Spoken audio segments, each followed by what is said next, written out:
Reactive training systems. I think that if I were to evaluate this, right, so I think the first thing, like I'm going to make the case out here, why I think that the lift is good within the context of the competition.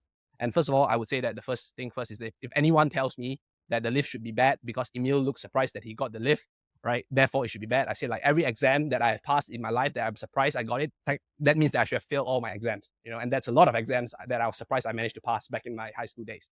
And I think like just because someone looks surprised doesn't mean that he thinks he or she doesn't feel that they should get a lift, right? He might be surprised for other reasons. The lift was not an easy lift, right? And whatever emotions or expressions people show on the platform, unless you are a mind reader with a very, very high level of accuracy, you probably have no idea what's going through their head.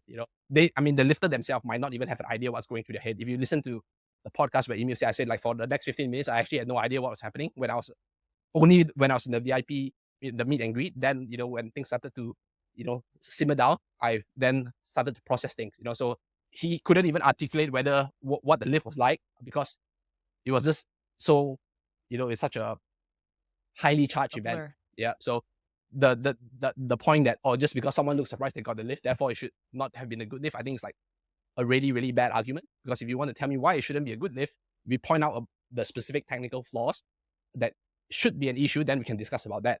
So then we can, to move on to the technical issues, like I said, the lift doesn't have to be, it doesn't have to be like, you move your third lift as an RP 8.5, it looks super good, then, to get 3 white lights, therefore it's a good lift. In the context of lifting, you only need 2 white lights for it to be considered a good lift, and then it then goes to the jury, right? And it goes to the same thing for squats. Let's say someone has really like asymmetrical hips, and they can never get hit. They will never hit that on one side, even though the other side is that, right? So they will get the front and maybe the right, and that's 2 lights. That's enough to actually pass for a good lift, right? So for people that say, Emil soft lockout, technically you only need to lock out convincingly for 2 referees to give you the lights. And then it's up to the jury, right? And then it then goes back to the question of the role of the jury, right? What do you want the jury to be? Do you want the jury to be a very active jury that has a lot of jurisdiction to overturn any lift and essentially render the roles of the referee, obsolete, useless? Yeah, exactly, right? Because we've seen that before and people complain all the time. Or do you want the jury to only do something when it's so egregious that they have then they would have to overturn? And then in that case, I think that the jury system of a three person jury is actually really good because it has to be unanimous, meaning that it has to be to the point where if there's for example, if you look at it for let's say it's a 2-1, right? Meaning that 2 referees have agreed that it's good, right? To overturn that from a good lift to a bad lift, you need 3 juries to say that it is really, really bad. So, which means 3 juries plus 1 ref, right? Say it's a bad lift, so it's a 4-2 decision because 2 referees said it's good, right? So that means that it's so bad that the majority, right, a large majority, more than half, thinks that it's a bad lift and therefore it's overturned, right? And so happened, Emil got the lift from good and it wasn't so egregious that it could be overturned. And the flip side is the same. If you have a bad lift, right, with a less active jury, it also means that a bad lift to overturn it to be a good lift is also harder. It just so happens that in this case, like because for Emil's second deadlift, right, Emil didn't get the deadlift. I went up to the jury, right, and actually one of the jury didn't agree, right, with the other 2 of the juries, right, and the jury gave me the reason. The jury said it was for supporting the bar on the thighs, which I'm like, you really can't do that on the sumo deadlift, but it's okay. I'm not gonna argue with you. But all it takes was for one jury to not be convinced and the lift wasn't overturned. So from the context of the competition, whether you get a good lift or a bad lift, it is hard to change the decision of the referee. And because the role of the jury is not to play, like to render the role of the referee obsolete. So I think that is how it should be. So in the context of everything, the lift should be good. So that's kind of like my long defense. If I were to make a case, Your Honor, this is the case, right? This is what I would do. And so far, I think that it's easy to, first of all, everybody that's looking at the deadlift from the stream had no idea what's going on because you cannot even see when the ref gave the commands, because on the stream you cannot see the referee, you just look at the lift. So a lot of their sort of like opinions, first of all, is based on what they can see, And then they also do not take into account the larger picture of the role of the referee and the jury combined, you know. So I think collectively, if I can make the case that way, I'm like, I think I've made quite an ironclad case on why Emil's lift should be good. And if anyone out there is willing to kind of challenge me on these grounds, by all means, whatever points, I'm more than happy to kind of like engage in a good faith spirited conversation. So yeah. Sure. Well, I mean, I think you're right about like the structure of the judging and the referees, and I wouldn't disagree with any of that. I also think like this particular case has a simpler read as well, where like I look at what I can see, and shoulders, hips, knees are in line. That's locked out. Like the complaint that I hear from people who want to talk about, you know they think that the lift wasn't good. The complaint is that they didn't feel like it was locked out. I don't know what more you can get than that. Like we've seen before where it's just not a requirement that you like overextend. Like that's just not the requirement. You lift until you're fully upright, and if you're upright but leaning back because it's 365 kilos and you weigh 93, then that doesn't mean that it's not locked out or anything like that. Like I just don't I don't I'm not unable to look at that video and even see where another point of view is coming from. So that's the only reason why I'm even really bringing it up and talking about it for so long here. But I thought it was definitely a good lift. It looked great, and I was glad to see him make the lift. And I've been kind of watching Emil for a long time, and seeing him put together things and put together really incredible totals. And then for some reason, different reasons in different comps, something happens and it just doesn't quite fully come together for him. So it was really good to see this one stick, despite the call in the second attempt. Yeah, we've not gotten all 3 deadlifts before. So the first Sheffield, Emil, actually all our competitions together, Emil missed all his third deadlifts. First Sheffield, he missed his third deadlift. The second one, he missed it to the first Sheffield, which first comp, he missed his third. It was a 2-1. The first Worlds in Malta, he missed it to grip, and then, we know what happened in Lithuania, he missed it to grip as well. So it's nice to know, right, that for this 365, in his head, it's like, I'm gonna hold on until like I don't care, until the world ends. Right, I'm not gonna let go of this deadlift ever again. So even though we haven't got all 3 of our deadlifts, it's nice to know that the last deadlift that we pulled wasn't due to a grip issue. So that was good. So what have you done to work on that grip issue? I mean, we've tried everything. I think we at one point we tried mixed grip a little, right? And I think that a little bit of context for Emil is that the reason why Emil started working with me was because he was suffering from an injury on his somewhere around his upper back. So that area where you put the bar on when you squat gets slightly inflamed, right? And it's painful, right? And there are certain like positions, other stuff as well, like when that will kind of like aggravate that area while we were doing mixed grip. I think because of the asymmetrical grip on one hand, right, on the right hand, right, where that kind of like aggravates his back as well, right? So while I think that the heaviest we've done was like 320 for doubles mixed grip, which is pretty good and secure, but that was like the most he could tolerate. So we tried mixed grip, and then I just said, there are a couple of like options for you, right? I know you don't like mixed grip, because you don't feel as good, but you've been missing you lost to Gustav twice at Worlds because of your grip issues, So we have to find a way to overcome it. And I know if you don't like mixed grip, then we just have to do hook grip more.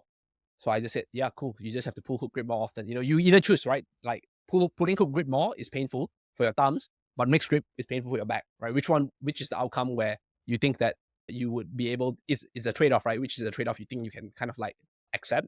And then we did more hook grip work. So previously in the past, Emil would only hook grip top singles, and I said specifically top singles because even when he do a top triple, right, he will still use straps. right? And all his back offs, he will use straps. And I tell this to all the to the lifters that I work with and I coach. I said that whether you use a mixed grip or hook, it's a tool, right? And I just say that generally I feel like you should be able to hook grip 50% of your sets. Because if I were to give you a tool and if I tell you this tool can only be used less than 50% of the time, would you say that this is a reliable tool for you to use, especially when it matters the most, which is in competition? Yeah. You know, You wouldn't So- be proficient with it. exactly, right? So you're using the tool less than 50% of the time, right? So I said that I tell lifters, if you cannot at least do 50%, I just use 50% as a very arbitrary number because it's like in the middle, and anything more than that is a majority of the sets, right? Nothing too scientific in the literature that 56% is a p 0.046 significant value. So it's just an arbitrary number. I say and conceptually it's like if the tool that you're using cannot be used proficiently for more than half the time, you probably wouldn't be confident using it in the most important time when you actually need the tool. So Emil started working with more hook grip sets, right? And then obviously we changed the programming up a bit. I don't know whether you want to dive into that, but we also started deadlifting 3 times a week, right? And that also helped because I think that the hook ability to hook grip, the limiting factor is how much pain your thumb can tolerate, right? So and once your thumb starts hurting, I think that the pain is quite exponential. So let's just say you can hook grip 3 sets, right? And then after that, the quality of your sets just goes down because of the pain of your thumb. But what if you do, instead of doing 5 sets a day, right? You do 3 sets here, 3 sets on day 2 and another 3 sets on day 3, right? While there's also the element of all the debate and discussion that we can have on the impact of the frequency of the deadlifting impacting maximal strength, right? That's a separate conversation, but I think that it also allows that grip practice with slightly less pain, because essentially you're still going to feel pain, but let's not feel pain all the time when we can. When Emil pulled I think when we did his best double in comp, I think he did like 342 for doubles or something. But I say after that 342 for doubles, my thumb was just so painful, But I'm like, yeah, cool. But that's just once where you hit 342 for doubles, right? And it's painful, right? Rather than every single session we have to say, okay, cool, you need to pull to the point where your thumbs are literally falling off. So the purpose of hook and grip practice is not to induce pain, right? It's just that that is the kind of like the byproduct or the unintended consequence that, and if you can actually avoid that, right, then that's great, right? And I think that the 3 times deadlifting 3 times a week, it actually helped that as well. And I think, I know this is a podcast.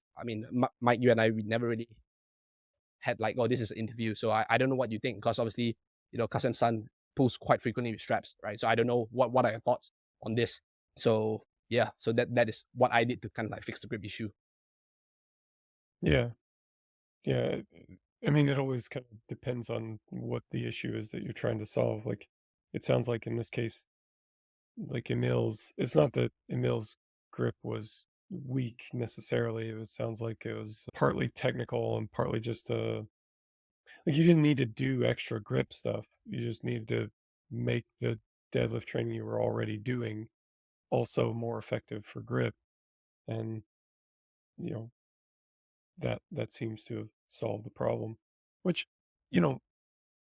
that's been kind of my go-to as well over the years. So, like, I tell everybody this, that, if we have problems with grip, then the best thing to do is holds, deadlift holds. And depending on how bad it is, you may have to start out with lighter holds, but the aim point is still to like get to the point where you can do heavier holds. And I'm thinking about like somebody pulling mixed grip right now, but if you can get to the point where you can hold your last rep for an additional 5 seconds, you can do that through all of your extra training, if you can hold the last rep of your work sets for 5 extra seconds all through your training block, you're probably not going to have any sort of issues with your grip in competition either. Now it sounds like Emil didn't necessarily even need to go that far with it. Like, it's just, hey, use straps less, and now all of a sudden all the deadlift sets that you do are also more effective for grip strength as well, and that's enough to bring things along. That totally makes sense to me. Fits right in with my current worldview. Hey, let me tell you something that I know about you. Your lifting is important to you. It's probably one of your biggest priorities. And for people like us, nothing compares to the feeling that you get when you set a new PR. That feeling of being the best that you've ever been, of doing something that you've never done before. This is what we're all after, and it's also what RTS specializes in. Getting you the absolute best program possible so that you can hit new PRs and reach your goals. We call it radically individualized training, and we're really good at it. Whether we need to account for busy schedules or equipment limitations, or precisely turn the dials and get the details of the program just right, we have the tools and the experience to guide your lifting to the next level. To us, coaching is all about leadership, relationship, and creative problem solving. A coach should be poised to help you make tough decisions about training and competing so that you can continually grow in your development. And of course, a coach should be a first-rate problem solver, especially when it comes to your training, technique, and strategy. Now, all this has to be built off of a really strong, professional coaching relationship that emphasizes trust and respect. Additionally, RTS coaches are not on an island. We have a strong network of professionals to reach out to, so if you find yourself in need of some specific expertise, say in the realm of nutrition or injury management or sports psychology, there's a deep expertise available there too. For more information, go to store.reactivetrainingsystems.com and click on coaching. That's store.reactivetrainingsystems.com, then click on coaching. Hope to see you on the team soon.